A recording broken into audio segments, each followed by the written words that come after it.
Selamat pagi, Salam. Kalau dalam buku Kejadian kita lihat, dikatakan waktu Allah menjadikan manusia, dikatakan diciptakan segambar dengan rupa Allah agar mereka berkuasa.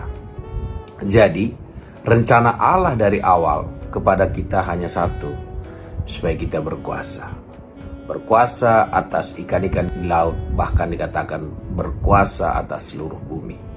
Jadi kita tercipta bukan untuk kalah, kita tercipta bukan untuk dijajah, kita tercipta bukan untuk khawatir, stres, tapi kita tercipta untuk berkuasa. Setelah itu manusia jatuh dalam dosa, maka Allah harus menyelamatkan manusia itu kembali supaya mereka berkuasa. Dalam buku Roma 5 ayat 17 itu Tuhan pulihkan, dikatakan di sana, mereka yang menerima kelimpahan kasih karunia dan kelimpahan anugerah kebenaran akan hidup dan berkuasa. Kalau kita lihat di sini, kita dikembalikan hidup dan berkuasa itu syaratnya hanya satu, menerima. Menerima apa? Kelimpahan kasih karunia dan menerima kelimpahan anugerah kebenaran. Jadi kebenaran kita pun dianugerahkan.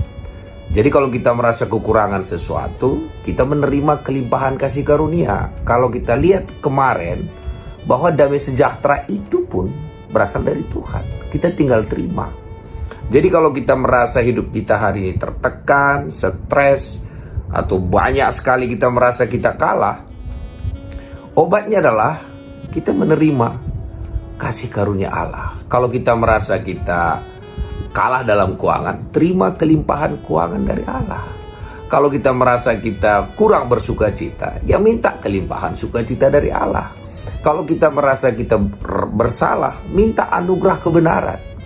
Jadi kebenaran kita pun dianugerahkan.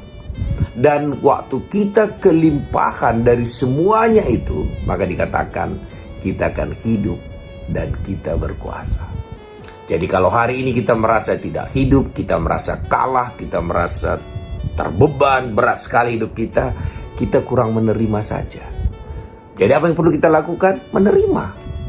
Maka waktu Allah dalam Yohanes 10 ayat 10 dikatakan, aku datang memberikan hidup dan memberi dalam segala kelimpahan. Kalau Allah yang memberi, bagian kita menerima. Jadi hari ini mari kita terima kelimpahan kasih karunia Allah. Kelimpahan kasih karunia dalam kesehatan, kelimpahan kasih karunia dalam keuangan, kelimpahan kasih karunia dalam sukacita, damai sejahtera, bahkan kelimpahan kasih karunia dalam kebenaran. Kebenaran kita pun dianugerahkan oleh Allah. Dan waktu kita menerima semua itu, maka dikatakan kita akan hidup dan kita akan berkuasa.